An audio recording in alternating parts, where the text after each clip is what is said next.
Bonjour à tous, ravi de vous retrouver sur Public Sénat. Après 3 semaines de marathon budgétaire, les sénateurs s'apprêtent enfin à se prononcer sur l'ensemble du projet de loi de finances pour 2012. Un texte qui a été profondément remanié par la nouvelle majorité de gauche du Sénat. Suppression du bouclier fiscal, création d'une nouvelle tranche d'impôt sur le revenu ou encore fin de la défiscalisation des heures supplémentaires. Les sénateurs se sont livrés à un véritable détricotage du budget présenté par le gouvernement. C'est aussi l'occasion pour eux de dessiner ce que pourrait être le programme socialiste pour 2012. Alors sans plus tarder, direction l'hémicycle. Très bonne séance à tous.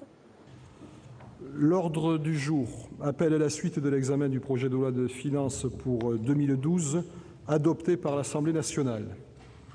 Nous sommes parvenus aux explications de vote sur l'ensemble du texte.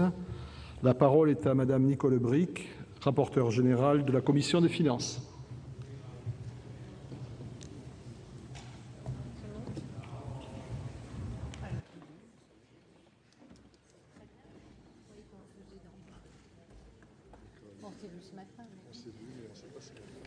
Monsieur le Président, Madame la Ministre, chers collègues, après 20 jours de débat en séance, qui étaient précédés bien sûr des travaux de la Commission des finances et d'autres commissions du reste, qui se sont prononcées sur un certain nombre d'amendements, que peut-on retenir de ce premier examen d'un projet de loi de finances initial par un Sénat renouvelé à gauche? Nous l'avions annoncé d'emblée. Nous n'avons pas élaboré un contre-budget. La Constitution ne nous en donne pas les moyens. D'ailleurs, le projet de loi de finances lui-même n'est pas vraiment un budget cette année. Dans le continuum des lois de finances rectificatives, il prend une place finalement assez étroite. Et puis, il faudrait aussi intégrer le projet de loi de finances de la sécurité sociale. Et il s'achèvera avec le 4e projet de loi de finances rectificative la semaine prochaine, du reste que nous attaquons dès demain en commission. Il est du reste frappant de constater que les principales mesures à effet 2012 des 2 plans Fillon ne se trouvent pas dans le projet de loi de finances, mais dans les autres textes que je viens de citer. Néanmoins, comme nous le souhaitions, nous avons envoyé un message au gouvernement. Sur les bancs de la gauche, il existe une alternative à la politique que le gouvernement nous présente comme la seule voie possible. Sans revenir sur nos différents débats, je veux simplement rappeler que nous avons mis en évidence le décalage permanent entre le discours du gouvernement et ses actes. Le gouvernement se pose en champion de la maîtrise des dépenses et en ennemi des hausses d'impôts. Il fait exactement l'inverse en prélevant 43 milliards d'euros supplémentaires entre 2010 et 2012, tout en repoussant le véritable effort sur les dépenses à l'après 2013. Il n'assume pas les hausses d'impôts massives qu'il met en œuvre. Alors tout le monde sait bien que pour rétablir nos comptes publics, il faut des prélèvements obligatoires justes, équilibrés et certainement en hausse. Ce n'est plus contesté, mais il faut une trajectoire équilibrée, une trajectoire budgétaire entre les mesures de recettes et de dépenses, et le retour à l'équilibre doit se faire dans la justice. Nous essayons d'en être le garant sur les fauteuils et bancs de gauche. Ce sont les positions que j'ai défendues de la place où je suis, celle de rapporteur général. Sur les recettes, nous avons proposé, notamment en revenant sur les dispositifs de la loi TEPA, de modifier le partage de l'effort en le faisant peser beaucoup moins sur les ménages et la consommation et en les appliquant, et c'est vrai, concernant l'impôt sur les personnes, sur le patrimoine. Quant à l'ampleur de l'effort en recettes, si l'on prend en compte les plus et les moins, nos votes ont conduit à le majorer d'une dizaine de milliards. Je rappelle que nous avons voté en première partie une mesure portant sur l'impôt sur les sociétés à très fort rendement et dont j'avais indiqué, dès que son chiffrage a été connu, qu'elle n'aurait vraisemblablement pas vocation à figurer dans le texte définitif. Je sais que le texte repart en CMP et que l'Assemblée nationale aura le dernier mot. Une dizaine de milliards d'euros, je serais surprise que, quel que soit le gouvernement aux affaires dans la deuxième partie de 2012, ce ne soit pas le montant minimal d'efforts supplémentaires mis en œuvre pour respecter l'objectif de déficit de 4,5% du PIB en 2012. En tout cas, je constate que la semaine dernière, l'OCDE a considéré que la crédibilité de la France nécessiterait qu'elle prenne des mesures supplémentaires à hauteur de 8 milliards d'euros. Personne ne peut prédire l'avenir, je n'y prétends pas, mais personne ne peut affirmer non plus que nos votes conduiraient à un choc fiscal délirant, comme il a été dit. Il reflète une conception finalement prudente de la politique budgétaire et une volonté de maîtriser l'évolution de notre ratio d'endettement public. C'est la confrontation que nous aurons en 2012. Elle s'imposera à tous. Cette conception est à l'exact opposé de la politique conduite depuis 5 ans, qui a consisté à sacrifier les recettes publiques jusqu'en 2010 pour ensuite, le gouvernement, le dos au mur, contenir le dérapage des comptes en taxant à tout va et en détruisant les services publics, particulièrement ceux de proximité, par une RGPP aveugle. Ma sévérité est justifiée par le contexte, Madame la Ministre, car si une solution crédible n'est pas trouvée au sein de la zone euro, nul ne sait où l'approfondissement de la crise nous conduirait. Je ne fais pas de procès d'intention au président et au gouvernement dans les négociations qu'ils mènent avec les partenaires européens, mais permettez-moi de douter de leur capacité à situer les enjeux à la bonne hauteur, car aucune règle d'or ne nous dispensera de nous préoccuper du soutien à l'économie et à la croissance. Et je constate que la croissance est le grand oublié des pourparlers, et je n'entends ni le gouvernement ni le président de la République poser ce problème dans les discussions qu'ils mènent. Dans ces conditions, c'est un projet de loi de finances pour 2012 qu'il faut qualifier de précaire, qui sera examiné lundi par la commission mixte paritaire. Et je vous donne rendez-vous très bientôt, puisque demain matin, nous entamons le projet de loi de finances rectificative. Mais je voudrais, avant de terminer, Monsieur le Président, dire que dans cette CMP, nous buterons très vite sur des points les plus durs, mais nous nous rendrons compte également que les parlementaires, au-delà de leurs orientations politiques, partagent des aspirations communes, en particulier dans le domaine du logement ou des finances des collectivités territoriales. Le débat que nous avons eu a bien illustré ce sujet. Nous avons adopté au Sénat des amendements de tous les groupes. Les députés ont repris dans le collectif budgétaire des thématiques que nous avons déchiffrées d'abord au Sénat dans la première partie. Je pense au régime des jeunes entreprises innovantes. Il peut y avoir matière à accord partiel, et c'est dans cet état d'esprit que nous irons en commission mixte paritaire lundi. Avant de conclure, je veux remercier la ministre qui a été, il faut le noter, présente pratiquement de bout en bout, malgré dans le contexte qui pouvait l'appeler à d'autres séances et à d'autres débats. Elle a joué le jeu du dialogue républicain, quelquefois qui a été vif, mais c'est normal, hein, c'est une confrontation gauche-droite. Le président de la commission des finances, que nous appelons de moins en moins le rapporteur général, vous avez remarqué, qui s'habitue à ces nouveaux habits, et les collègues, par leurs initiatives et leurs interventions. Évidemment, je me tourne vers ma gauche. Je les remercie de leur soutien, de leur solidarité, et dans des débats quelquefois pas très faciles, parce que s'il faut qu'une partie de l'hémicycle s'habitue à être dans l'opposition, il faut aussi que l'autre partie s'habitue à être dans la majorité, et ce n'est pas une mécanique, c'est un état d'esprit. Mais quelquefois, nous avons vu qu'on pouvait avoir des positions différentes. Je suis garante des intérêts de l'État au poste que j'occupe, et je n'oublie pas d'où je suis et où je vais.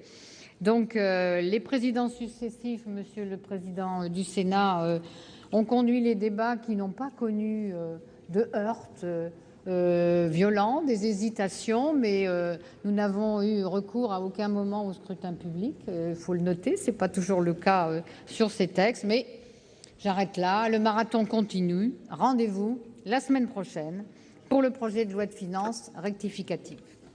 Merci. Merci Madame la rapporteure. Je m'associe à vos félicitations et je passe donc la parole à présent à Monsieur Philippe Marini, président de la Commission des finances.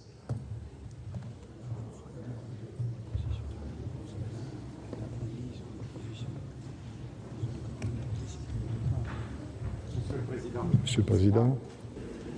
Madame le ministre, mes chers collègues, je voudrais à mon tour dire quelques mots de remerciement, bien entendu à Valérie Pécresse, tout particulièrement ministre du Budget, qui a été extrêmement active, tonique dans les réponses qu'elle a bien voulu nous apporter et en soutenant la position d'un gouvernement courageux dans de telles circonstances.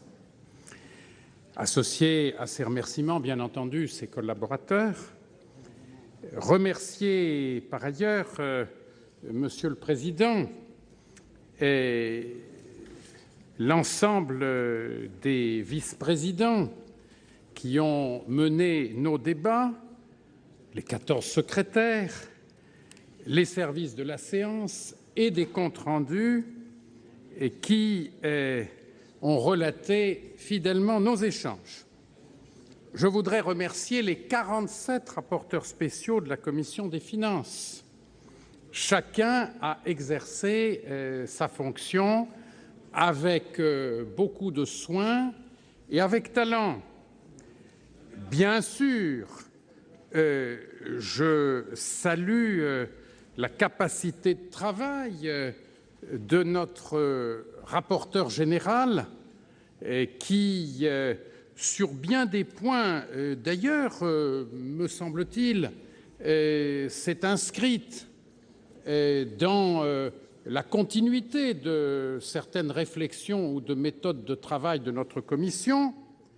Je ne pense pas lui faire du tort en disant cela, car, bien sûr, en ce qui concerne l'ensemble des questions d'ordre politique et de stratégie fiscale, nous sommes en profond désaccord. Je remercie les 91 rapporteurs pour avis des 5 autres commissions, ainsi que de la Commission des affaires européennes, ainsi que tous les collègues de tous les groupes qui ont été nombreux dans ce Sénat inédit à faire vivre la discussion budgétaire. Celle-ci arrive très correctement à son terme en ce qui concerne le calendrier, en quelque sorte, selon une image que j'utilise parfois, le serpent parlementaire est arrivé à peu près comme il était prévu au moment prévu. Serpent car parfois la discussion paraît s'éterniser, mais pour connaître de brusques accélérations, et nous le savons bien pour avoir évité en particulier de siéger lundi matin. Je me réjouis de la bonne concertation qui est intervenue entre la Commission des finances et les commissions saisies pour avis. Nous nous y étions engagés, Monsieur le Président du Sénat, au début du processus, afin d'anticiper et de gérer autant que faire se pouvait les difficultés, et cette souplesse a été assurément utile. Une telle concertation est de bonne méthode et je forme le vœu qu'elle se poursuive. Toujours en termes de méthode, ce projet de loi de finances comporte des articles de législation, des articles de crédit, comme il est naturel, mais on y trouve aussi des dispositions de portée générale, des dispositions aussi lourdes que celles relatives à la péréquation horizontale entre les collectivités territoriales. Je ne reviendrai pas sur le fond de ce sujet. Les membres de la commission des finances connaissent mon sentiment à ce propos. Je dirais simplement que je ne suis pas mécontent, mes chers collègues, de ne pas avoir à approuver cette loi de finances dans l'état qui résulte des votes du Sénat, car par la même occasion, j'éviterai de voter ce dispositif de péréquation horizontale qui me semble prématuré et en tout cas adopté sans l'aide de réelles simulations. Plus généralement, et au-delà de cet aspect particulier, mes chers collègues, c'est en effet, je dirais presque avec plaisir, que je vais voter contre cette loi de finances résultant des travaux de notre Haute Assemblée. Les amendements votés en première partie majorent de 29,5 milliards d'euros les recettes fiscales et de 617 millions d'euros les prélèvements sur recettes au profit des collectivités territoriales. Le solde est étonnant puisqu'il passe d'un déficit de 82 milliards d'euros dans le projet de loi initial du gouvernement à un solde positif de 138 milliards d'euros à l'issue des votes du Sénat, soit une amélioration purement optique de 220 milliards d'euros. Exercice bien sûr complètement virtuel, cela n'échappe à personne. Nicole Bricq en faisait état hier, mais résultat virtuel qui me ferait presque regretter la bonne vieille ordonnance organique du 2 janvier 1959, parce qu'elle permettait de voter contre les mesures nouvelles et non pas de voter ou de ne pas voter au premier euro les crédits d'émission. Alors seuls ont été adoptés, vous le savez, l'aide publique au développement, les anciens combattants, je me réjouis puisque j'en suis le rapporteur spécial, le conseil et le contrôle de l'État, la défense, les engagements financiers de l'État, les médias, les pouvoirs publics, les régimes sociaux et de pension, les remboursements et dégrèvements et la sécurité civile. Alors il est bien clair qu'un budget ainsi tronqué ne saurait être sincère pour des raisons évidentes et les votes contre un certain nombre de très grands budgets ne sont guère que des réductions indicatives de crédits. Mais au-delà de ces apparences qui ne peuvent tromper personne, la vérité est, mes chers collègues, que le texte que la majorité du Sénat va voter cet après-midi est exclusivement axé sur une majoration des recettes. Aucun effort n'est réellement engagé sur les dépenses, que l'on s'est contenté de rejeter essentiellement au motif, budget par budget, que leur montant n'était pas suffisant. Non seulement on a annulé les réductions de crédits que les plans Fillon rendaient nécessaires et que les députés avaient votées, mais on a rejeté les crédits des principales missions au motif que l'on n'y dépensait pas assez d'argent. Il convient effectivement de rappeler cela et, pour ma part, c'est ma liberté d'appréciation. J'estime que le message ainsi adressé à l'opinion publique par le Sénat inédit, n'est pas un message de responsabilité. De surcroît, mes chers collègues, le gouvernement avait veillé à procéder. Alors, je vois qu'il y a enfin un peu d'animation. J'attendais l'animation des fins de discussion budgétaire. Et nous voilà au rendez-vous. Alors, je vais continuer à m'expliquer, si vous le voulez bien, chers collègues. Mais nul ne le conteste. Nul ne le conteste.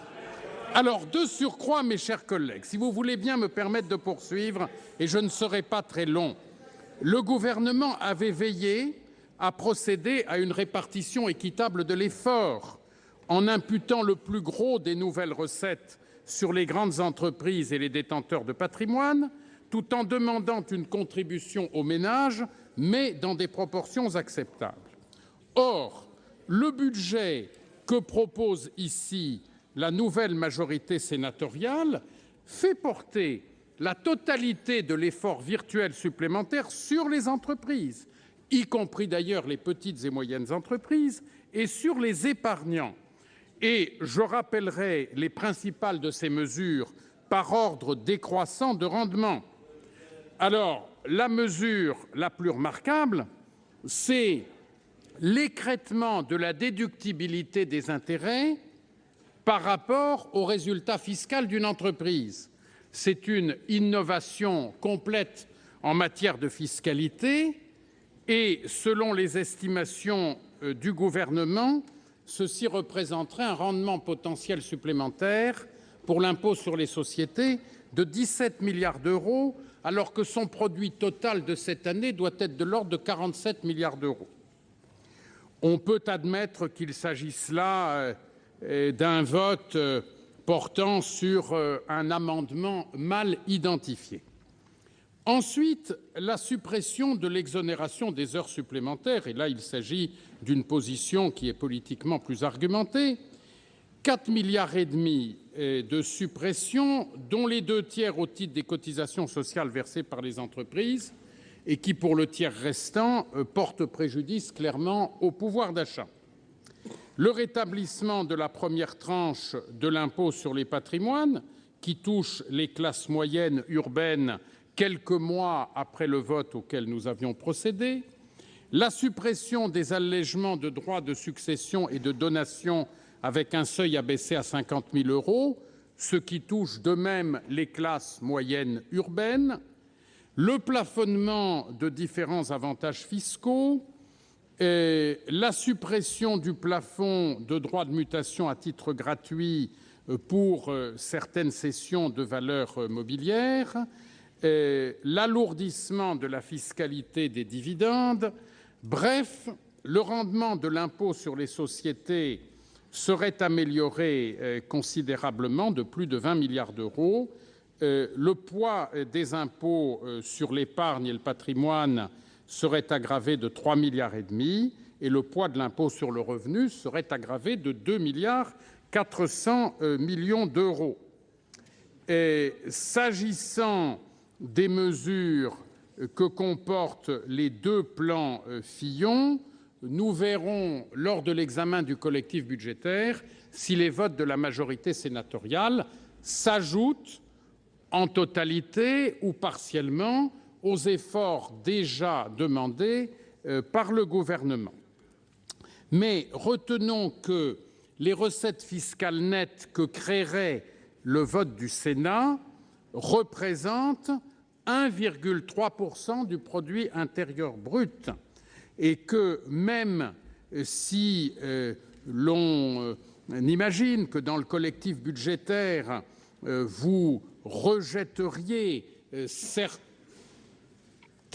recettes supplémentaires proposées par le gouvernement, à mon avis, les votes de la majorité sénatoriale représenteront de l'ordre d'1 point de produit intérieur brut, ce qui est une augmentation considérable de la fiscalité. Alors, mes chers collègues, est-ce vraiment le signal de confiance dont notre économie a besoin? L'intérêt national ne justifierait-il pas d'autres comportements, en particulier d'accepter le débat sur l'insertion dans notre Constitution d'un mécanisme de frein à la dette, autrement dit une règle d'or? Peut-être est-ce sur ce terrain, mesdames et messieurs de la majorité sénatoriale, que vous pourriez répondre à l'appel à la cohésion nationale et à l'intérêt général que nous vous lançons.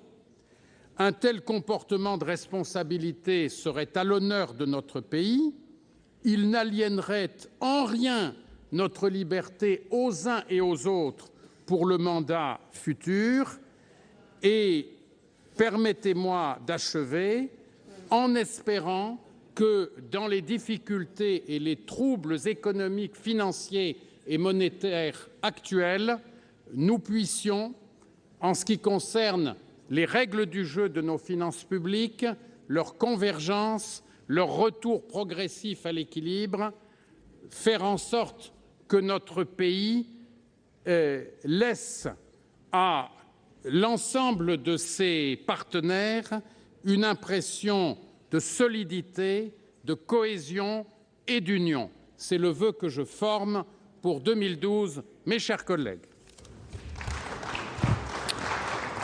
Merci, Monsieur le Président. Mes chers collègues, nous allons à présent passer aux explications de vote sur l'ensemble du projet de loi de finances pour 2012. Avant de procéder au vote sur l'ensemble, je vais donner la parole à ceux de nos collègues qui l'ont demandé pour expliquer leur vote, puis à Madame la Ministre. J'indique au Sénat que, compte tenu de l'organisation des débats décidés par la conférence des présidents, chacun des groupes dispose de 10 minutes et la réunion administrative des sénateurs ne figurant sur la liste d'aucun groupe de 5 minutes. La parole est à Monsieur Thierry Foucault pour le groupe CRC.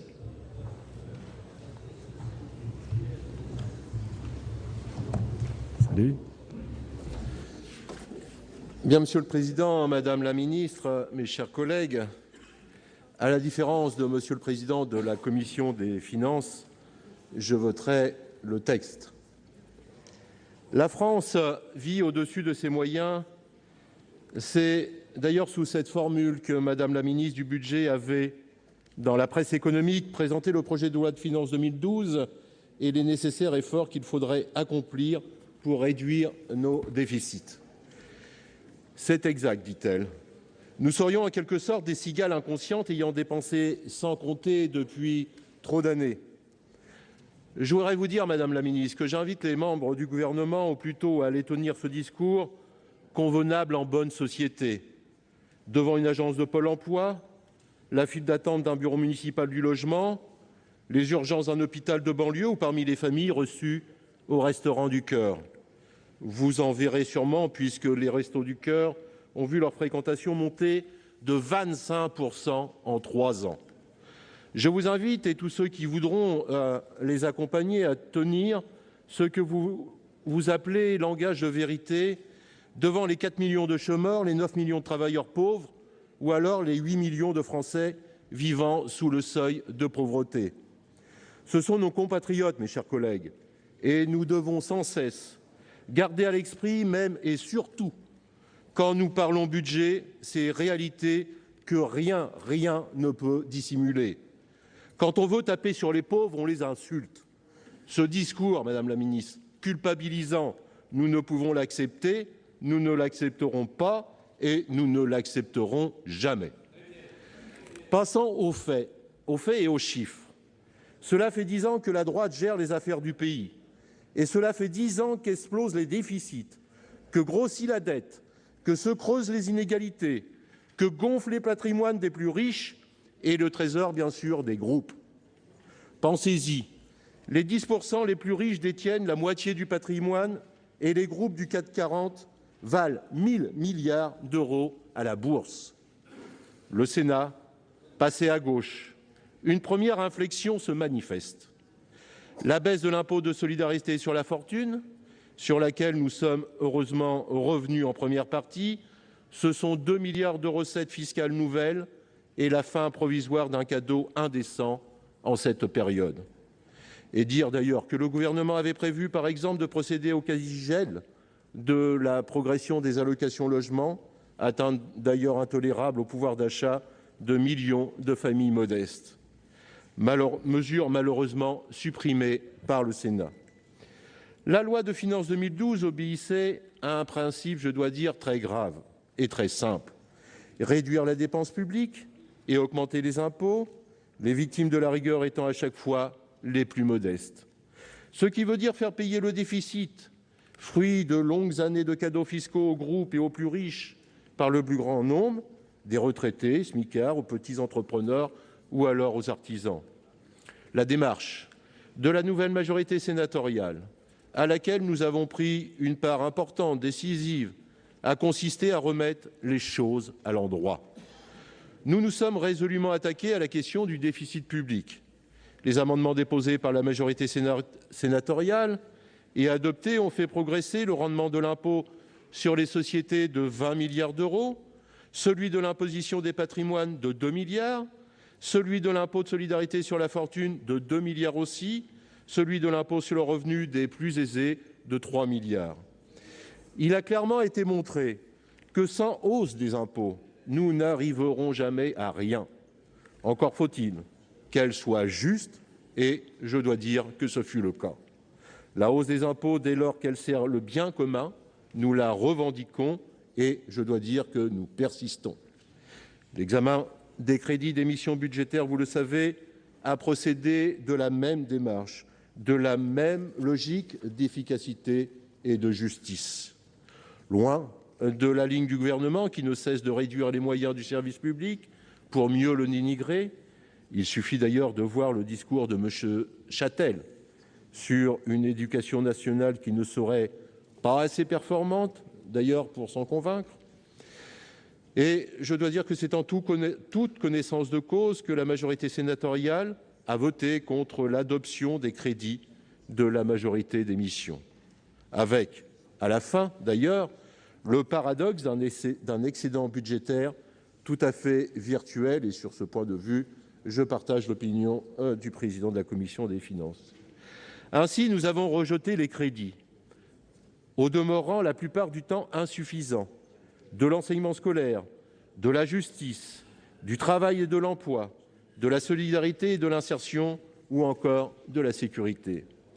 C'est que nous ne croyons ni au dogme du non-remplacement d'un fonctionnaire sur 2 parti en retraite, ni d'ailleurs à la logique punitive de votre politique judiciaire notamment, ni au développement de l'emploi précaire, ni à l'assistanat sous condition, je dois dire une honte d'ailleurs, qui sont autant de caractères de votre démarche.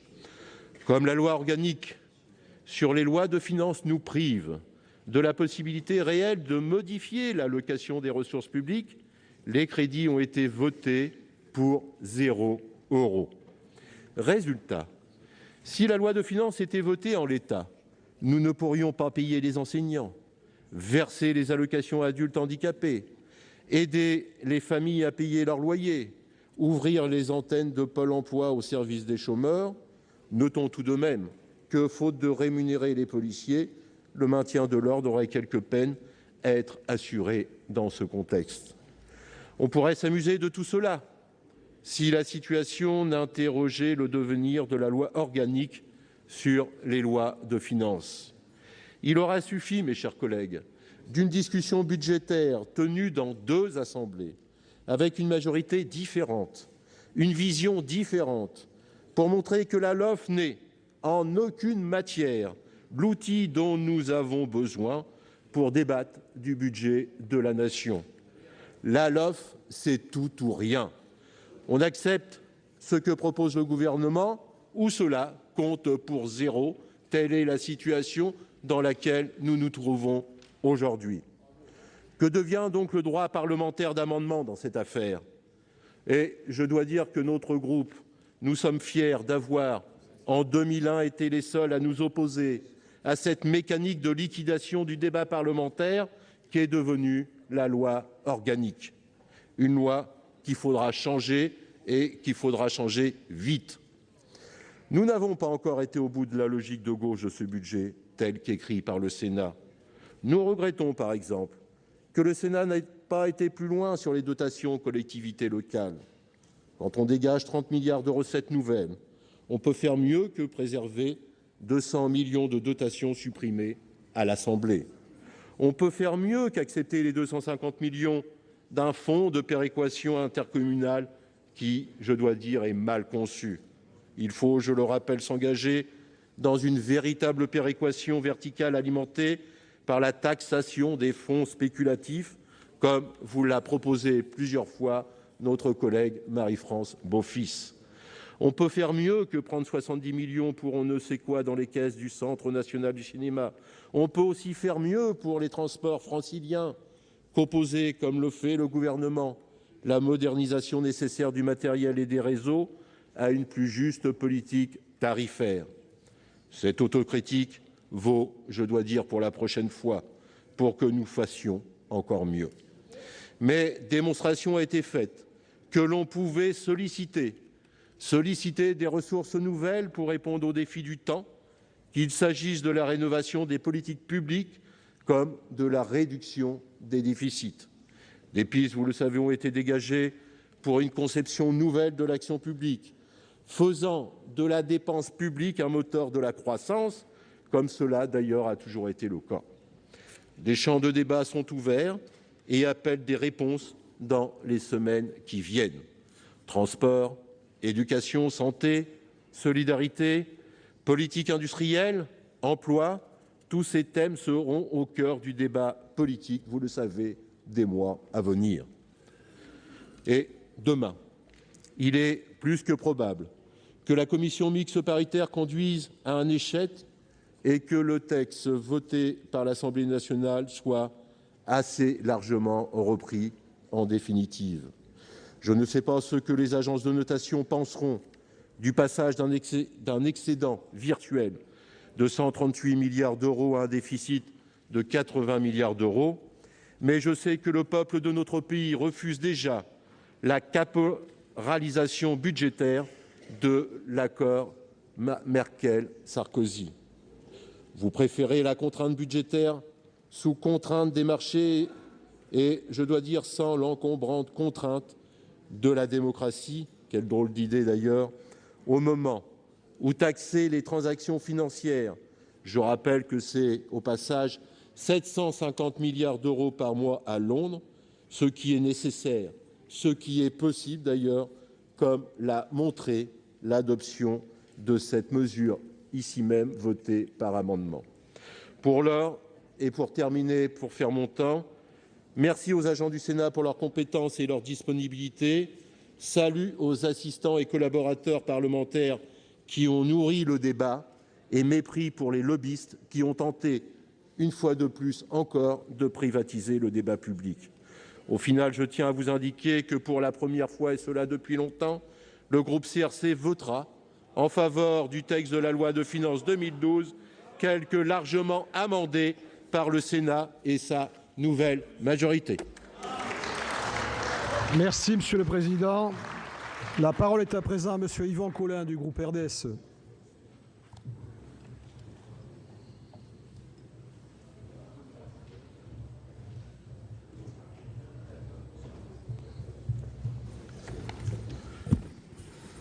Monsieur le Président, Madame la Ministre, Madame la rapporteure générale, Monsieur le Président de la Commission des finances, mes chers collègues, l'agence de notation Standard & Poor's vient de placer sous surveillance 17 pays de la zone euro, dont la France.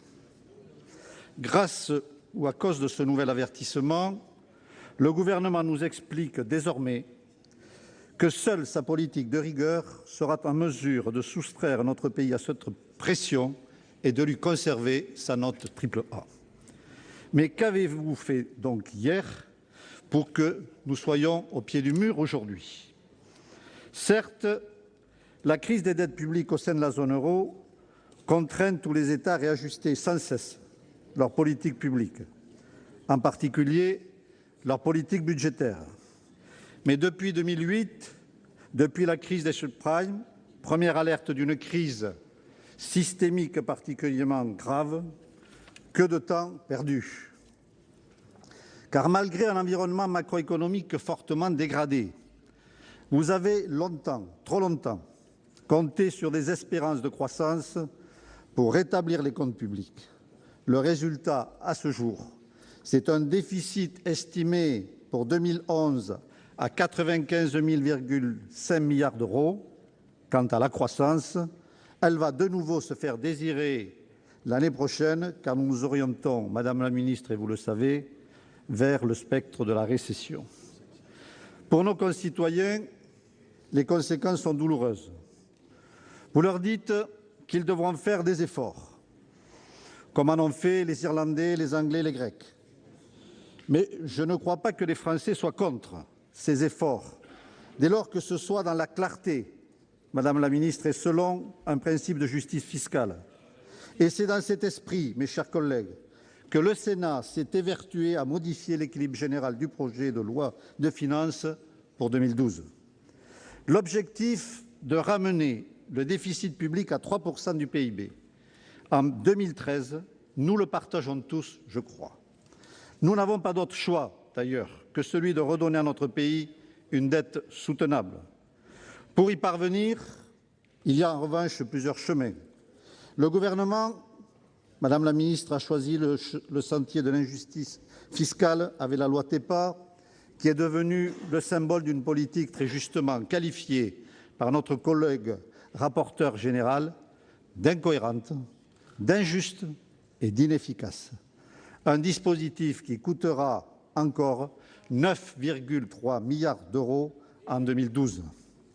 Au cours de ces dernières semaines, nous vous avons démontré, Madame la Ministre, que d'autres options étaient possibles pour instaurer une fiscalité plus juste, tout en réduisant le déficit, puisque celui-ci serait, à l'issue de nos travaux, de 55,1 milliards d'euros contre 82,3 milliards dans sa version adoptée en première lecture par l'Assemblée nationale. Tout au long des débats, les radicaux de gauche se sont associés à toutes les mesures de bon sens, que ce soit celles visant à renforcer la progressivité de l'impôt par la création d'une nouvelle tranche d'impôt sur le revenu, à pérenniser la contribution exceptionnelle sur les hauts revenus, à supprimer la défiscalisation des heures supplémentaires ou encore à accélérer la suppression du bouclier fiscal. Nous avons également approuvé les mesures en faveur des collectivités locales qui ont besoin d'avoir les moyens de jouer leur rôle d'amortisseur social, de surcroît en période de crise. Enfin, je rappellerai que nous avons aussi été très sensibles à l'adoption de la taxe sur les transactions financières, un dispositif que le RDSE défend depuis longtemps au Sénat. Nous avions même déposé une PPL en son temps. C'est un instrument indispensable et sa concrétisation serait bien plus efficace pour contribuer à réguler les marchés financiers que les annonces bien souvent incantatoires de nos dirigeants sur la scène internationale. L'accord intervenu hier entre Paris et Berlin, c'est une annonce supplémentaire qui, sur le fond, ne fait que reprendre le paquet gouvernance déjà entre les mains du Parlement européen, et ce, depuis le 28 septembre 2011. Oui, il nous faut un nouvel encadrement des budgets nationaux. Oui, il nous faut une surveillance plus crédible des déséquilibres budgétaires. Mais si cette rigueur, érigée en seule politique communautaire, n'est pas accompagnée de dispositifs pertinents de relance, alors, Madame la Ministre, nous aurons échoué à reconstruire l'Europe comme un espace d'espérance et de progrès. Dans ce contexte fragile, parce qu'il opère un virage bienvenu vers plus de solidarité et d'équité, la majorité des membres du RDSE votera ce projet de loi de finances pour 2012. Et en terminant, je voudrais saluer la qualité du travail de la Commission des finances et souligner tout particulièrement l'esprit constructif qui anime tous les membres de la Commission sous la présidence éclairée de Philippe Marini, et souligner le très gros travail de notre rapporteur général Nicole Bricq, en la félicitant d'avoir trouvé, parfois dans la douleur, une porte de sortie honorable au très délicat problème et éternel de la péréquation. Je vous remercie. Merci. Je passe la parole à Monsieur François-Noël Buffet pour le groupe Union pour un mouvement populaire.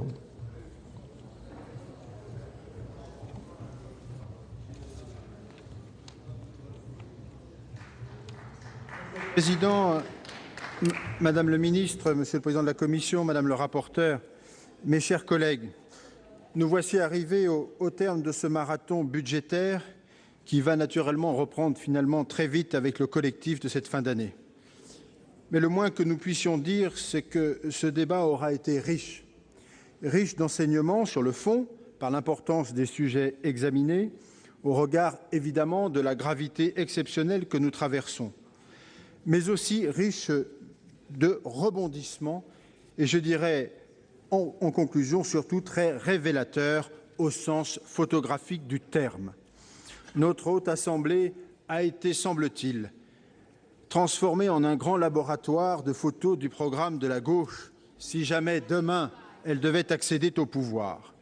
Une succession de photographies développées en commission, en séance, avec parfois d'ailleurs de forts contrastes entre les différents clichés suivant les inspirations des amendements. Mais voici une photographie d'ensemble assez représentative de ce qui attend les Français si demain la gauche devait arriver au pouvoir en matière économique et financière. Et l'exposition de photos devient moins enthousiaste. La première photographie révélée dans ce laboratoire, c'est d'abord la réduction de la dépense publique est passée à la trappe. Dans les amendements adoptés, il n'y a aucune mesure d'économie, malgré la gravité de notre situation économique et notre niveau d'endettement. Vous ne semblez pas avoir pris la mesure de l'enjeu, ce qui est d'ailleurs très inquiétant, et n'avoir pas compris en réalité que le mur de la dette, c'est le mur de la dépense. Toute autre option ne serait que pis-aller ou palliatif et ne résoudrait en aucun cas le problème de fond. Or, c'est exactement cette mauvaise option que vous avez retenue. Pour réduire le déficit et continuer de financer toujours plus la dépense, l'augmentation massive de la fiscalité est la seule option proposée. La seule économie qui a été votée par cette majorité sénatoriale, c'est la suppression des crédits de 22 missions sur 32. Autant dire que ça n'est ni responsable, évidemment, ni sérieux, car il ne s'agit pas d'une véritable recherche d'économie.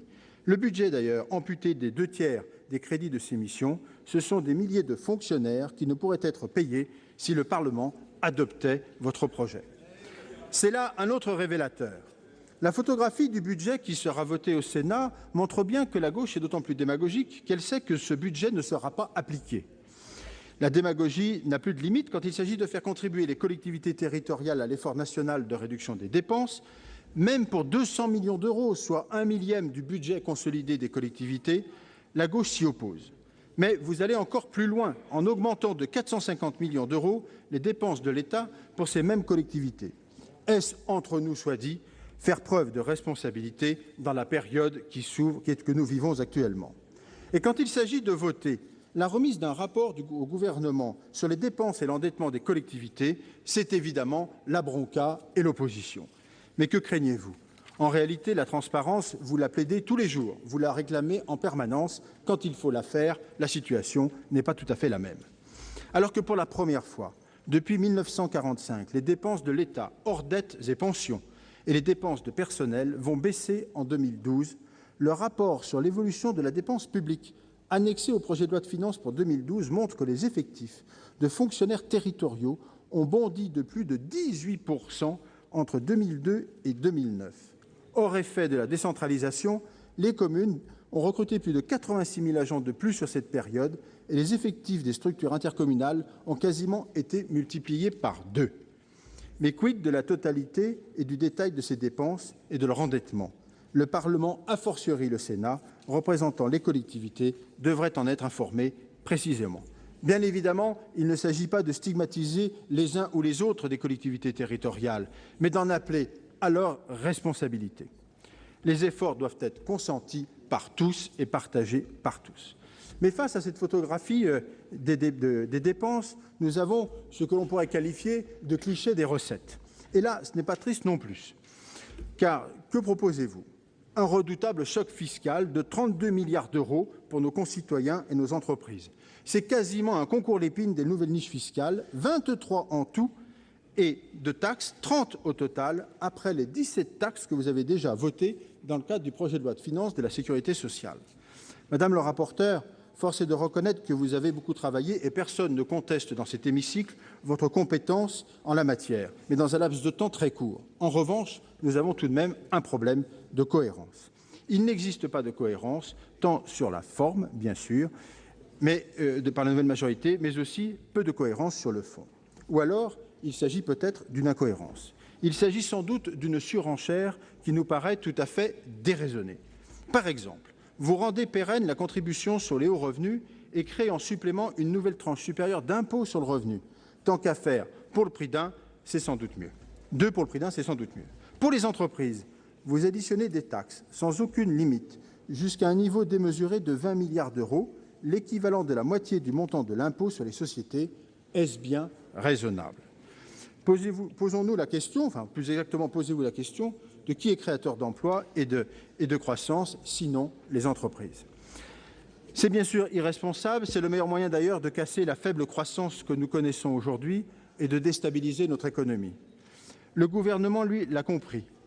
Il faut bien imaginer que nous ne sommes pas d'accord, et vous l'avez largement compris, mais la croissance demeure le meilleur remède au déficit. Il s'agit donc de trouver un équilibre entre économie de dépenses, nouvelles recettes et préservation de la croissance, aussi ténue soit-elle.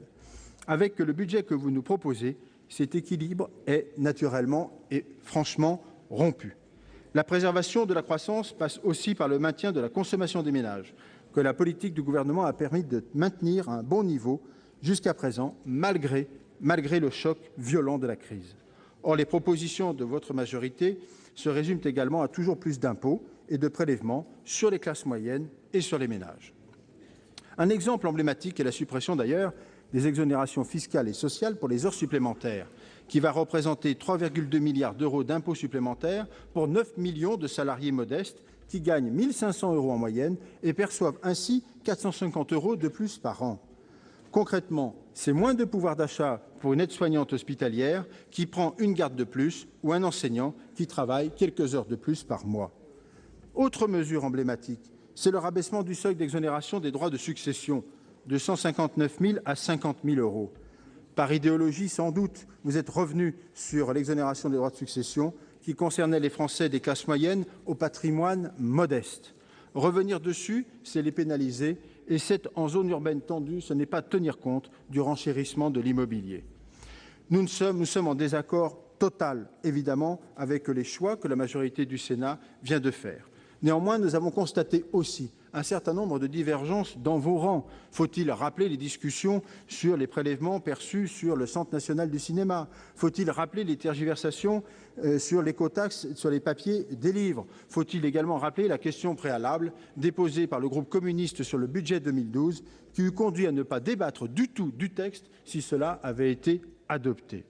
Franchement, la Haute Assemblée a révélé nombre de photos assez floues, y compris d'ailleurs du point de vue idéologique.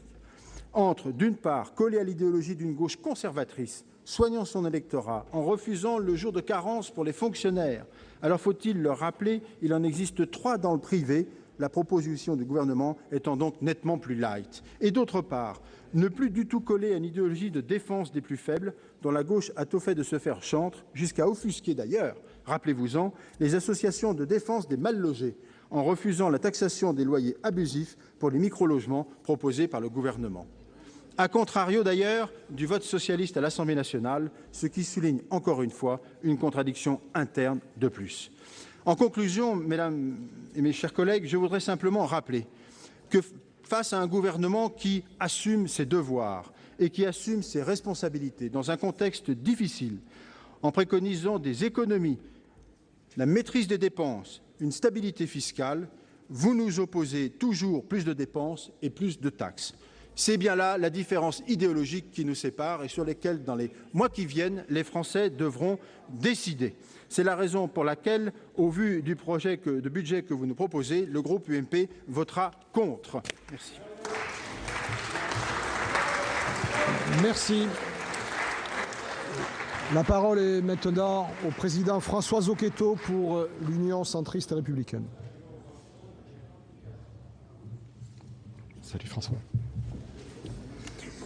Monsieur le Président, Madame la Ministre, mes chers collègues, cela fait déjà plusieurs années que les sénateurs du groupe de l'Union centriste et républicaine tirent la sonnette d'alarme quant au péril auquel nos déficits publics nous exposent.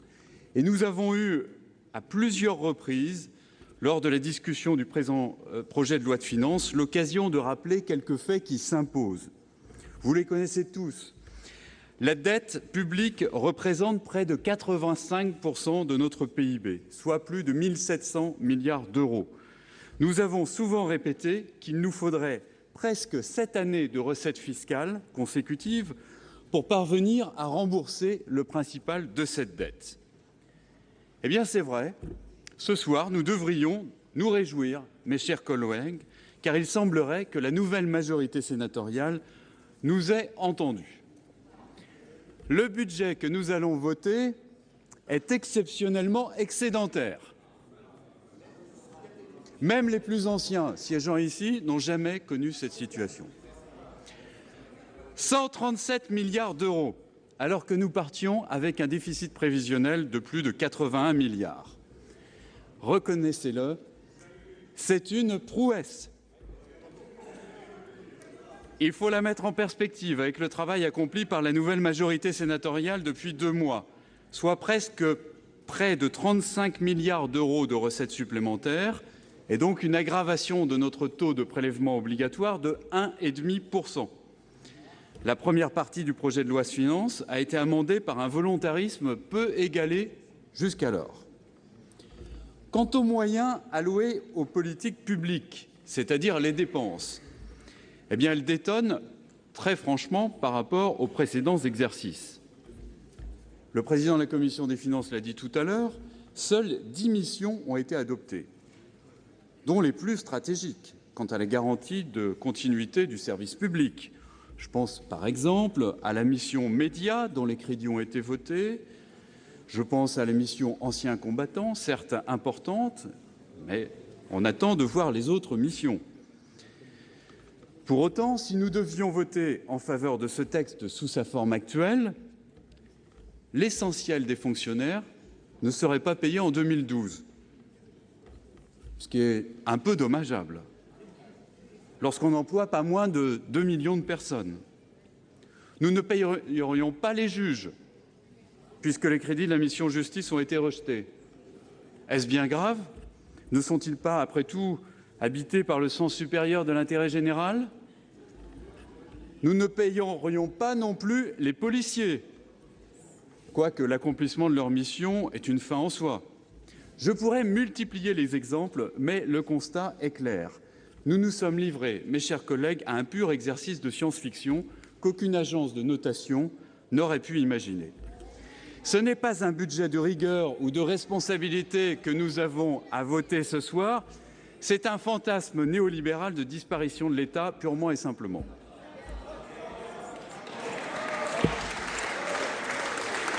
Le texte élaboré par le Sénat est en tout point incompatible avec celui élaboré par les députés. Et nous savons d'ores et déjà que la commission mixte paritaire échouera et qu'au final, qu'est-ce qui se passera? Eh bien, ce sera le texte des députés et seul le texte des députés qui entrera en vigueur. Dans 3 semaines, même pas dans 3 semaines, pardon, de nos 3 semaines de débat, il ne restera rien.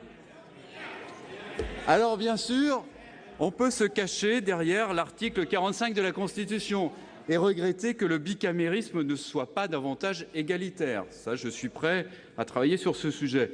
Mais on peut aussi réfléchir tout simplement à la place qu'occupe le Sénat dans nos institutions actuelles.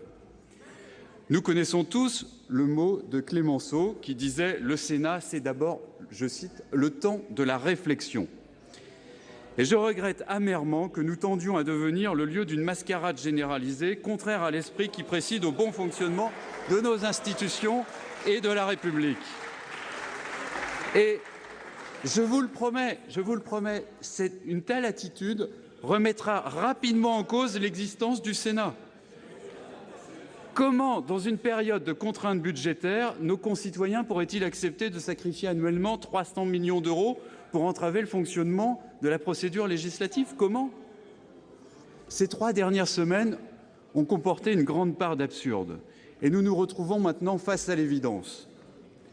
Le groupe UMP, c'est dans son rôle, soutiendra le gouvernement. Il votera donc contre un budget caricatural et anémique, alors que la nouvelle majorité sénatoriale votera en faveur d'un texte vide de toute substance, mais plein d'arrière-pensées politiques. Alors, vraiment, je pense que vous pouvez tous en convenir, nous pouvons nous interroger sur la lisibilité du signal que le Sénat est en train d'envoyer. Il me reste juste quelques instants. Ah, vous êtes rassurés. Et je me permettrai modestement, mais de lancer un appel à la responsabilité de chacun. Vraiment, depuis quelques semaines, le Sénat se prive de sa participation au débat national pour s'embourber dans des querelles partisanes et électorales dont nous devrions être protégés. Nous avons raté l'occasion de pouvoir apporter notre contribution à la conception des politiques publiques qui seront menées en 2012, alors que nous sommes à un moment où la zone euro elle-même est en crise et où la perspective même d'une faillite nationale se présente chaque jour comme une effrayante possibilité. Il nous reste maintenant 2 échéances pour tenter de limiter les dégâts que nous venons de causer. La première de ces échéances, c'est la commission mixte paritaire, où nous pouvons encore essayer de sauver les dispositions les plus marquantes du débat que nous avons eu sur la mission relative aux relations de l'État avec les collectivités territoriales. Nombreux sont ceux dans tous les groupes de ces travées qui pensent avec justesse que la péréquation sera l'un des enjeux majeurs de cette mandature sénatoriale. Eh bien, intervenons lors de la réunion de la CMP pour faire valoir les quelques idées qui ont été émises au Sénat. Je passe sur le fait qu'après un débat d'une grande technicité sur les amendements de la Commission des finances, le Sénat a tout simplement rejeté l'article 6 relatif à la DGF, le jour même de l'ouverture du Congrès des maires. Je crois vraiment, mes chers collègues, qu'il nous faudra sauver l'essentiel, mais il nous faudra surtout convaincre nos collègues députés. Ce ne sera pas facile. Deuxième échéance pour tenter de limiter les dégâts, le projet de loi de finances rectificative visant à mettre en œuvre les dispositions annoncées le 7 novembre dernier par le Premier ministre dans le cadre du plan de sauvegarde de nos finances publiques. Eh bien, ce projet de loi de finances rectificative sera l'occasion de jauger la responsabilité de chacun d'entre nous, car il en va de l'intérêt supérieur de notre indépendance financière nationale. Alors vous aurez compris que dans l'immédiat, au moment où il faudra voter tout à l'heure, pour les différentes raisons que je viens d'évoquer, les sénateurs du groupe de l'Union centriste et républicaine ne cautionneront pas une parodie d'aussi mauvais goût. Nous ne voterons pas le texte que vous nous proposez ce soir. Je vous remercie pour votre attention. Merci. J'invite maintenant Monsieur François Marc pour le groupe socialiste Europe Écologie Les Verts rattaché à s'exprimer.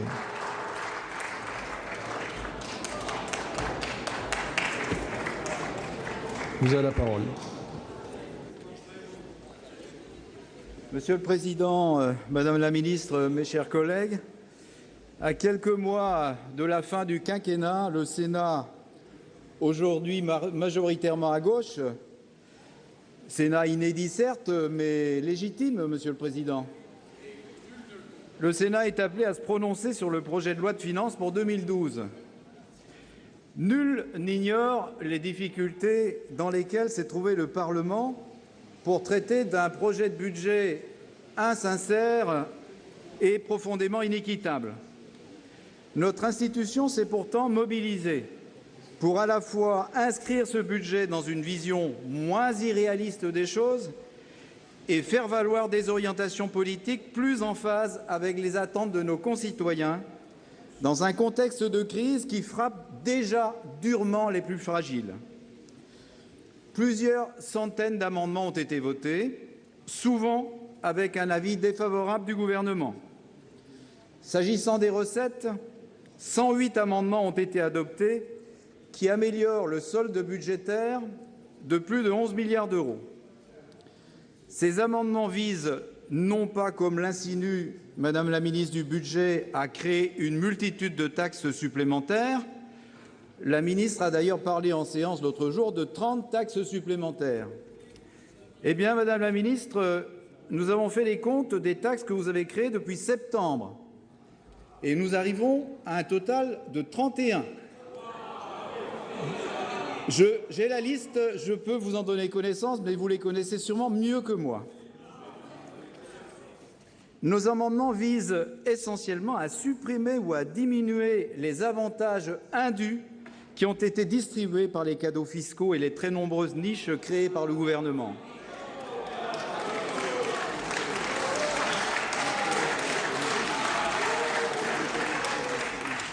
Qu'il soit rappelé ici pour mémoire que depuis 2002, les gouvernements de droite ont créé ou élargi plus de 230 niches fiscales.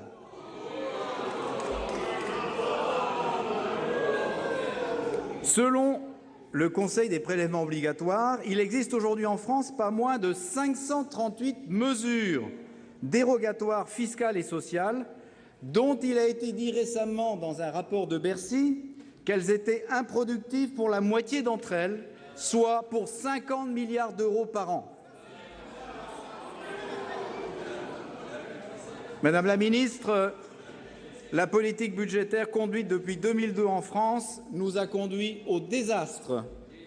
Rappelons-nous, en 2007, le Premier ministre François Fillon nous disait être à la tête d'un État en faillite. Or, au lieu de rechercher à rééquilibrer les comptes, le gouvernement s'est lancé dans une politique de cadeaux fiscaux à tout va, à tel point, mes chers collègues, à tel point que la dette de la France se sera accrue de 500 milliards d'euros en 5 ans. Voilà le résultat du quinquennat. Avec 80 milliards d'euros de déficit prévisionnel pour 2012 et un endettement prévu à 87,7% du PIB, ce projet de budget 2012 s'inscrit dans cette regrettable dérive. Face à un tel constat, le souci de la majorité sénatoriale a tout d'abord été d'introduire plus d'égalité fiscale entre les citoyens. Instauration, par exemple, d'une nouvelle tranche d'impôt sur le revenu qui impose à hauteur de 45% de plus les revenus de plus de 100 000 € et consolide ainsi la progressivité des impôts. Je me félicite d'ailleurs du vote complémentaire qui a élargi cette nouvelle tranche à tous les revenus, qu'ils soient issus du travail ou du capital, y compris les revenus tirés des dividendes. Je n'oublie pas non plus l'instauration d'une mesure d'indexation de la prime pour l'emploi. Une seconde préoccupation a conduit à rechercher plus de justice fiscale entre les entreprises, avec notamment une limitation à 50% du cumul des dérogations de l'impôt sur les sociétés. Tout le monde sait très bien aujourd'hui que les principaux bénéficiaires de l'optimisation fiscale sont non pas les PME, mais les grands groupes du CAC 40, les grands façonneurs de mitage. D'autres amendements majeurs ont été adoptés, par exemple sur la fiscalité des parachutes dorés et la taxation des transactions financières. L'examen des recettes a par ailleurs fourni l'occasion de porter une attention particulière aux collectivités locales. Le Sénat a ainsi décidé, contre l'avis du gouvernement, d'abonder de 650 millions d'euros les dotations aux collectivités. Il a en particulier supprimé la ponction de 200 millions d'euros décidée à l'Assemblée nationale et ainsi rétabli la DGF au montant annoncé par le gouvernement lui-même le 29 septembre 2011. Une aide exceptionnelle de 100 millions d'euros a été instaurée au profit des départements qui sont, comme on le sait, soumis à une montée inéluctable des dépenses sociales. S'agissant des inégalités criantes de ressources des territoires, y a-t-il volonté réelle du gouvernement de les combler? Eh bien, comme on vient de le constater au Sénat, il est permis d'en douter. Ainsi, le Sénat a voté la mise en place d'un crédit additionnel de 250 millions pour la péréquation verticale. Le gouvernement a dit non. Le Sénat a voté à l'article additionnel 53 le principe d'une réduction drastique en 10 ans des écarts de ressources des collectivités. Le gouvernement a dit non. S'agissant du vote du FPIC, la majorité a réclamé et voté un mécanisme excluant toutes les collectivités pauvres percevant DSU ou DSR du prélèvement de solidarité. Le gouvernement a répondu non. Au total, Madame la ministre, le Sénat, au lieu de la représentation des collectivités locales, ne peut que ressentir de l'amertume face à la désinvolture du gouvernement qui n'a, semble-t-il, toujours pas pris la mesure du malaise de nos territoires, qui dit non à toutes nos propositions ambitieuses de correction des inégalités et qui n'a d'autre solution pour masquer les effets très pervers de sa réforme ratée de la taxe professionnelle que de nous soumettre un FPIC à portée péréquatrice très incertaine et qu'il nous faudra très vite corriger en 2012. S'agissant à présent du volet dépenses, ce débat budgétaire au Sénat a montré à quel point la LOLF restreint la capacité d'action du Parlement, puisque les redéploiements de crédits sont quasi impossibles. La majorité sénatoriale a néanmoins saisi l'opportunité de ce débat budgétaire pour envoyer au gouvernement et à nos concitoyens des messages clairs. La façon dont le gouvernement a hiérarchisé ses priorités de dépenses a été dénoncée. Ainsi, de la mission emploi, alors que les plans sociaux se multiplient, que le chômage grimpe et que les perspectives se détériorent pour les entreprises, la mission emploi diminue de 12% au niveau de ses crédits. Autre exemple, le Grenelle de l'environnement, qui bénéficie de moins de 2% du budget du ministère de l'écologie. Qu'est devenu l'acte fondateur? En cette fin de mandat, il semble qu'on y ait largement renoncé. Parmi les nombreuses avancées votées sur les missions, citons par exemple la suppression de la contribution de 35 € pour l'aide juridique, l'amélioration de l'attractivité économique des zones franches urbaines, la protection du foncier agricole, l'abondement de 9 millions d'euros des crédits du FISAC pour un meilleur soutien aux zones fragiles, le renforcement des moyens nécessaires à la protection des usagers et des consommateurs. Enfin, comment ne pas saluer, Monsieur le Président, la mesure de réduction de 3% de la dotation de l'État au budget du Sénat. Mes chers collègues, vous l'avez bien compris, le Sénat a mobilisé toute son énergie et toutes ses compétences pour faire évoluer un projet de budget qui était peu fiable dans ses équilibres et tout à fait inacceptable dans ses arbitrages politiques après examen de l'Assemblée nationale. Je tiens à cet égard à remercier ici la rapporteure générale Nicole Bricq, tous mes collègues de la Commission des finances et aussi ceux des autres commissions et bien sûr les excellents administrateurs du Sénat. Tous ont contribué à la lumière des maigres simulations mises à notre disposition par Bercy à donner à ce PLF 2012 une autre perspective que celle du renoncement qui imprègne la mouture du gouvernement. Mes chers collègues, les 500 milliards d'endettement supplémentaires générés par le quinquennat Sarkozy seront pour ceux qui gouverneront la France demain un très lourd fardeau. Mais j'ai pour autant, comme beaucoup ici, la forte conviction qu'une autre voie est possible, une voie davantage porteuse d'avenir que celle qui nous a été proposée par le gouvernement. Une autre politique budgétaire est possible. En votant aujourd'hui pour ce budget profondément remanié, le Sénat donnera le signal du changement que notre pays attend.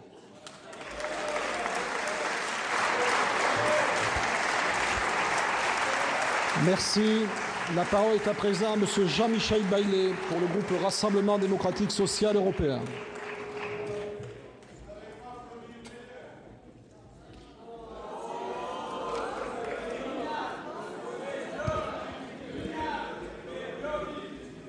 Monsieur le Président, Madame le Ministre, Monsieur le Président de la Commission des finances, Madame la rapporteure, mes chers collègues, nous parvenons aujourd'hui au terme de l'examen du projet de loi de finances qui a cette année, nous le constatons, une saveur bien particulière.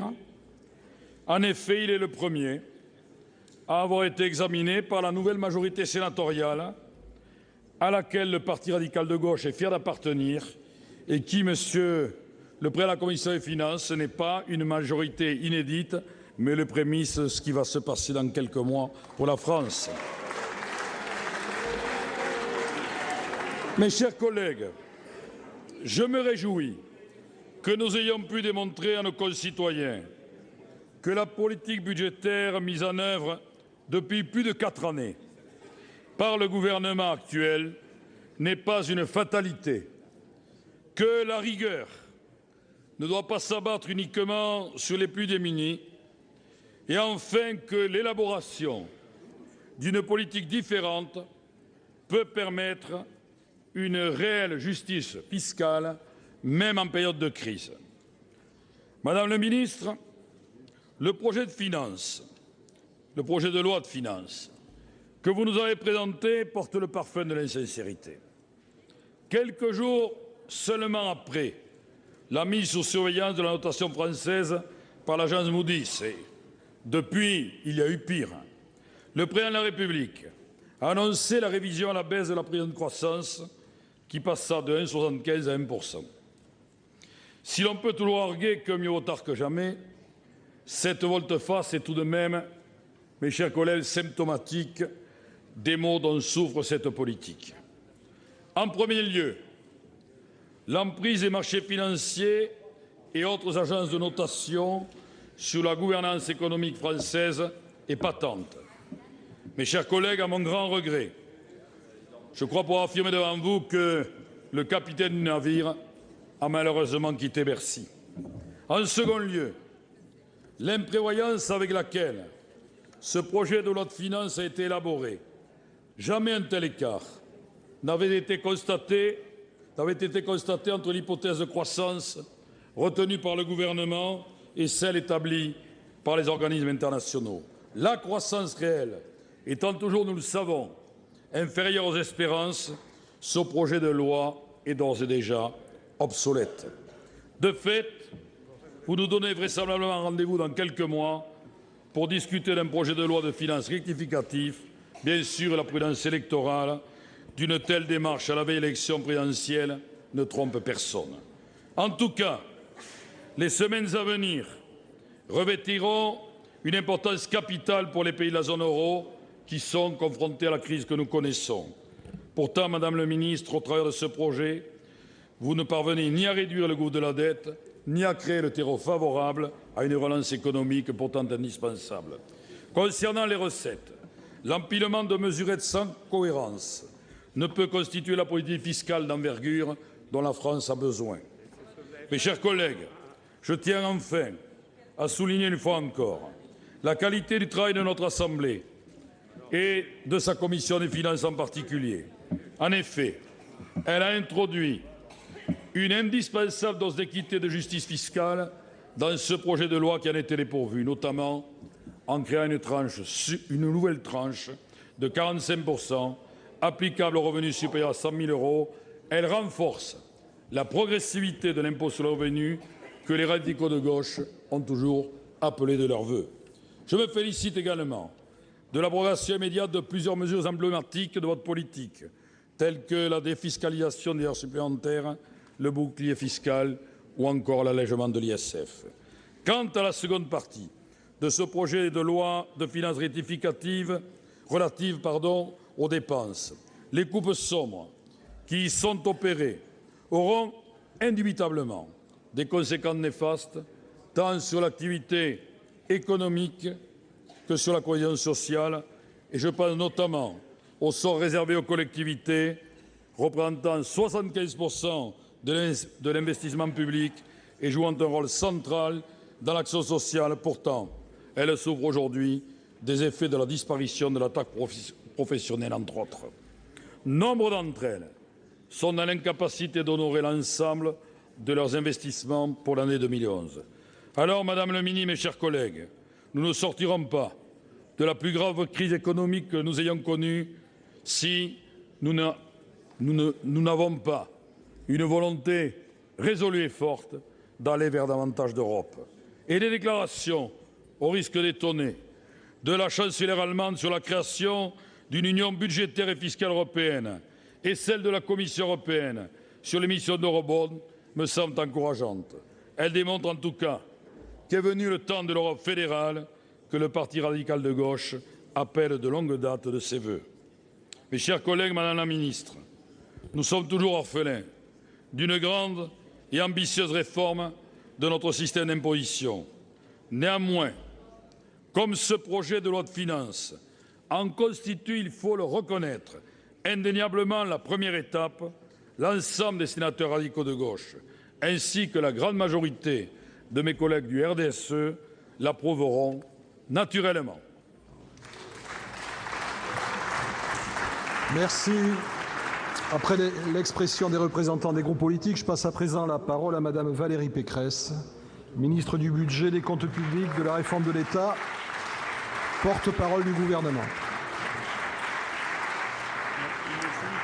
Merci Monsieur le Président de la Commission des Finances, Madame la rapporteure générale, Mesdames et Messieurs les sénateurs. Avant toute chose, je voudrais vous remercier, Mesdames et Messieurs les sénateurs, pour le travail que nous avons accompli ici durant ces 120 heures de débat et saluer spécialement la rapporteure générale.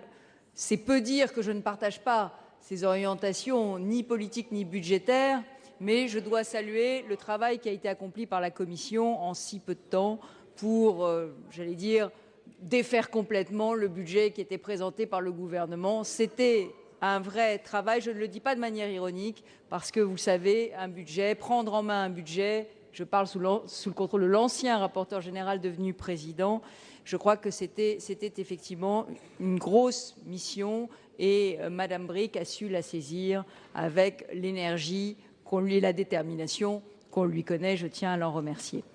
Alors, les choses gentilles ayant été dites, je dois à l'honnêteté de dire que les mots me manquent pour qualifier ce budget. Les mots me manquent parce que, et cela a été dit sur tous les bancs, nous sommes dans une situation économique qui est une situation extrêmement difficile et sans doute aurais-je souhaité, dans cette situation extrêmement difficile, un peu plus d'union nationale et d'esprit de co-responsabilité. Alors malheureusement, vous avez fait le choix de rejeter 22 des 32 missions de l'État, plaçant ainsi le budget, notre budget en situation d'équilibre fictif pour 138 milliards d'euros, mais renonçant dans l'enthousiasme à payer des millions de fonctionnaires et à honorer des milliards d'euros d'engagement de l'État. Donc je ne crois pas qu'on puisse y voir ici,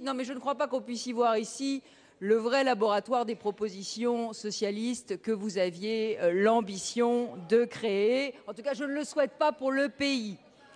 Monsieur Marc, vous avez eu la gentillesse de faire le recensement d'un certain nombre de taxes. Permettez-moi de vous dire qu'en 2 semaines, je pense que tous les records ont été battus, puisqu'entre le budget de la sécurité sociale et le budget de l'État, vous avez voté 46 nouvelles taxes et créé 23 nouvelles niches. En 2 semaines, c'est plutôt pas mal. Je crois que tous les records ont été battus. Moi aussi, je tiens la liste à la disposition de Monsieur Carrère s'il le souhaite. Mais au jeu des comptes, vous savez, on est rarement déçu par les choix de la gauche en matière fiscale. 30 milliards d'euros de choc fiscal, 50% d'augmentation de l'impôt sur les sociétés en 1 an dans une période de difficulté économique pour nos entreprises et de remontée du chômage, je pense que ce serait un contresens économique. Voilà. Mais je ne veux pas finir sur une note trop pessimiste. Moi, ce que je souhaite, et c'est un appel que j'adresse ici à l'ensemble de la représentation nationale, c'est que le Sénat évolue sur sa réflexion sur la règle d'or. Vous voyez bien qu'aujourd'hui, cette règle d'or est demandée, elle est exigée par l'ensemble des pays de la zone euro, elle est souhaitée par l'ensemble des États européens. Je crois qu'aujourd'hui, il est dans le pouvoir de la majorité du Sénat de revenir sur son refus de voter cette règle d'or. C'est une question de responsabilité, il s'agit des intérêts supérieurs du pays, il s'agit d'une ceinture de sécurité pour les Français. On sait que les sénateurs sont connus pour leur indépendance d'esprit. On sait que les sénateurs ont leur franc-parler, leur capacité de réflexion autonome, qui ne sont pas guidés par des partis politiques, mais bel et bien par leur conscience. Eh bien, moi, je vous le dis, écoutez votre conscience, votez la règle d'or, prenez position pour le retour à l'équilibre budgétaire.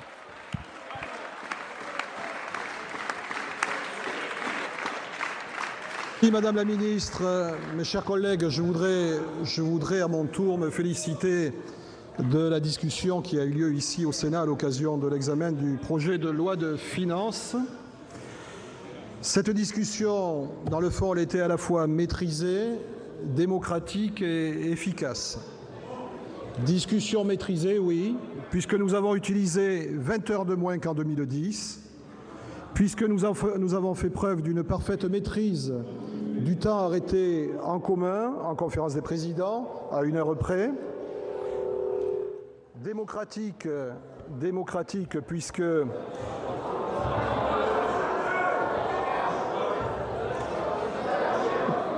démocratique, mes chers collègues, puisque 234 sénateurs se sont exprimés, avec une répartition tout à fait convenable en fonction des groupes. Je me dois également de saluer le parfait fonctionnement de notre duo de rapporteurs généraux, l'ancien et la nouvelle, ainsi que la volonté de concertation soulignée par le président de la commission des finances, que j'avais appelé de mes voeux en conférence des présidents, avec les commissions saisies pour avis. Je disais aussi efficace, puisque 267 amendements ont été adoptés, presque autant que l'année dernière pour un nombre presque 2 fois moindre d'amendements déposés, soit un taux de près de 50% à comparer aux 35% de 2010. Ils ont permis d'esquisser, conformément, me semble-t-il, à la logique démocratique, une politique alternative, affirmant et accroissant, conformément au verdict des urnes, l'altérité du Sénat. Mes chers collègues, en tant que président du Sénat, je crois que je suis dans mon rôle en formant le vœu que les positions de notre Assemblée soient prises en compte par l'Assemblée nationale. Car s'il est vrai que le gouvernement peut choisir de lui donner le dernier mot, la règle doit demeurer la navette, symbole du bicamérisme, c'est-à-dire du respect et de l'écoute mutuelle.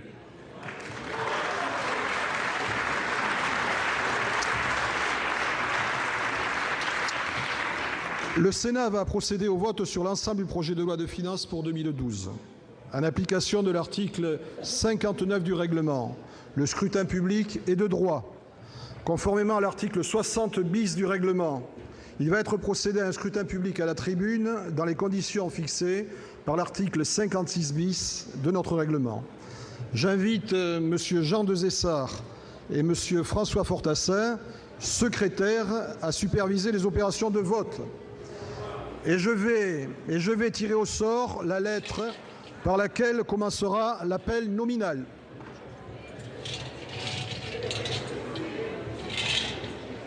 C'est N, hein ? La lettre N. Bien, plus personne ne demande à voter. Le scrutin est clos. Les secrétaires vont procéder au dépouillement.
Mes chers collègues, je vais donner les résultats du scrutin sur l'ensemble du projet de loi de finances pour 2012.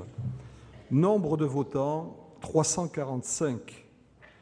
Nombre de suffrages exprimés, 343. Majorité absolue des suffrages exprimés, 172. Pour l'adoption, 175. Contre, 168. Le Sénat a adopté.